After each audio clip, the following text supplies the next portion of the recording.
फरीदाबाद नगर निगम खट्टे मीठे अनुभवों के साथ आज अंतिम पड़ाव में पहुंच गए और आज सदन की आखिरी बैठक आयोजित की गई। और एक शख्स ऐसे थे जिन्हें कहे कि शादी में सरवाला होता है, लेकिन आज वो भूमिका धनेश अदलखा जी ने यहाँ पर निभाई है। सर, सबसे पहले तो पार्षद समझ नहीं पा रहे थे ये सरवाले हमारी तरफ से हैं या अधिकारियों की तरफ से, क्या कहना चाहेंगे? आज अंतिम बैठक में आपने शिरकत की और बड़े जोर शोर से पार्षदों की बात अधिकारियों तक पहुंचाई। देखिए, ऐसा है सरकार के अंदर रह करके यदि हमने लोगों की बात को, सरकार के अधिकारियों को नहीं रखा तो फिर ये भी जनप्रतिनिधि होने का मतलब एक मेरी दायित्व है। जी सर, कई मुद्दे ऐसे थे जहां पर काफ़ी कॉन्फ्लिक्ट नज़र आया, जैसे एसटीपी का मुद्दा था या अन्य मुद्दों को लेकर पॉलिसीज़ जो थी वो अधिकारी सरकार की कुछ और पॉलिसी थी और एजेंडे में कुछ और शामिल किया गया था, तो इस पर भी आपने कह सकते हैं आड़े हाथों लिया कि कई चीज़ें प्लानिंग एक्ट के अंदर, अलॉटमेंट एक्ट के अंदर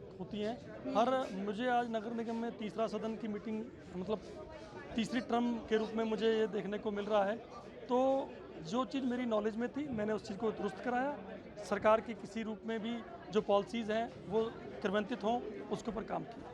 सर, पूरा 5 साल जो है फरीदाबाद नगर निगम घोटालों की गूंज से गुंजायमान रहा। इसके अलावा विकास को लेकर पार्षद असंतुष्ट नजर आए, लेकिन आज कुछ नगर निगम सदन की आबो हवा कुछ और ही कह रही थी।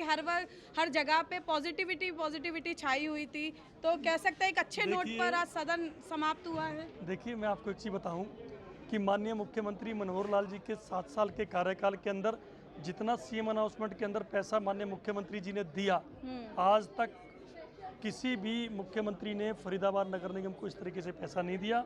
दूसरा, पार्षदों के लिए बार बार फंड्स के रूप में मुख्यमंत्री जी ने ग्रांट के रूप में पैसे दिए।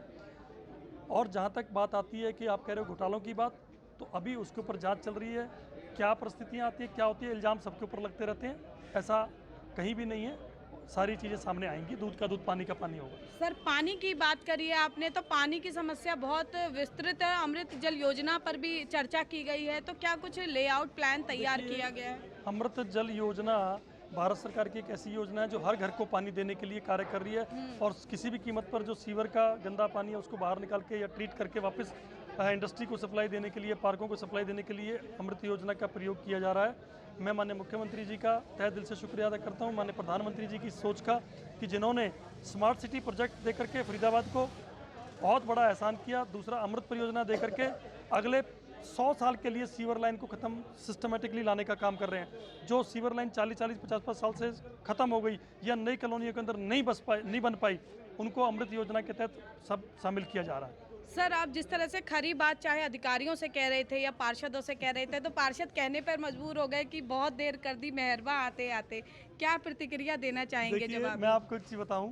कि मेरे पार्षद साथी समय समय पर मेरे साथ विचार विमर्श करके, अफसरों के साथ मिल करके सारे काम करवाते रहे हैं, लेकिन सदन की मीटिंगों में मेरा बहुत ज़्यादा इसलिए रह पाना नहीं हुआ क्योंकि मैं लगभग 4 साल से हरियाणा सरकार में चेयरमैन के रूप में भी दायित्व निभा रहा था।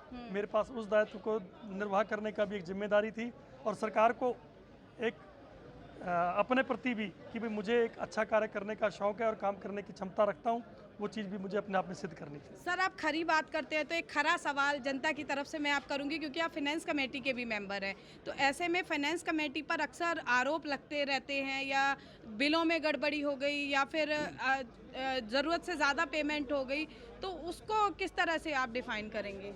मैं आपको एक चीज़ बता दूँ कि फाइनेंस कमेटी का कार्य है, जो एस्टीमेट 1 करोड़ रुपए से ऊपर का है उसके लिए वो फाइल अप्रूवल के लिए हमारे पास आएगी। उसका टेंडर हो जाने के बाद जो रेट्स होंगे उसका कंपैरेटिव चेक करने के लिए वो फाइल हमारे पास आएगी। उससे नीचे जो हमारा अकाउंट्स ब्रांच है उससे फाइनेंस कमेटी का किसी प्रकार का कोई संबंध नहीं होता। किसी प्रकार का भी इल्ज़ाम पूरे 5 साल में फरीदाबाद की महापौर, फरीदाबाद के senior deputy mayor Shri Devendra Chaudhary ji, deputy mayor Manmohan Garg ji और मेरे साथी कपिल डागर पर यदि कोई लगाता है फाइनेंस कमेटी में तो मैं राजनीति छोड़ दूंगा।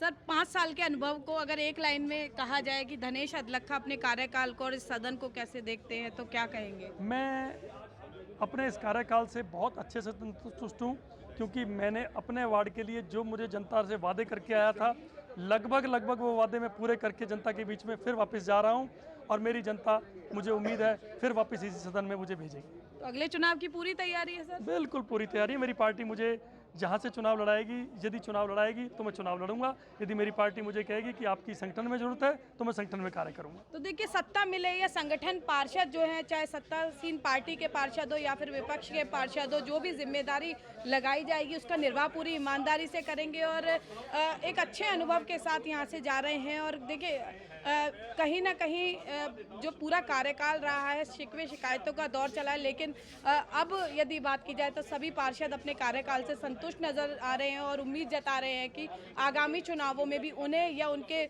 जो भी प्रतिनिधि होंगे उनको बहुमत से जिताकर इस सदन में भेजेगी, ताकि इस सदन में पुनः जो है जोर शोर से उनकी आवाज़ को इस सदन के अधिकारियों के कानों तक और सत्ता के कानों तक पहुंचा सके। फरीदाबाद से पूजा शर्मा, पंजाब केसरी टीवी। हमसे जुड़े रहने के लिए हमारे YouTube चैनल को सब्सक्राइब करें और नई वीडियो की नोटिफिकेशन के लिए बेल आइकॉन को दबाएं। अगर आप ये वीडियो Facebook पर देख रहे हैं तो लाइक जरूर करें और ज्यादा से ज्यादा शेयर करें। धन्यवाद।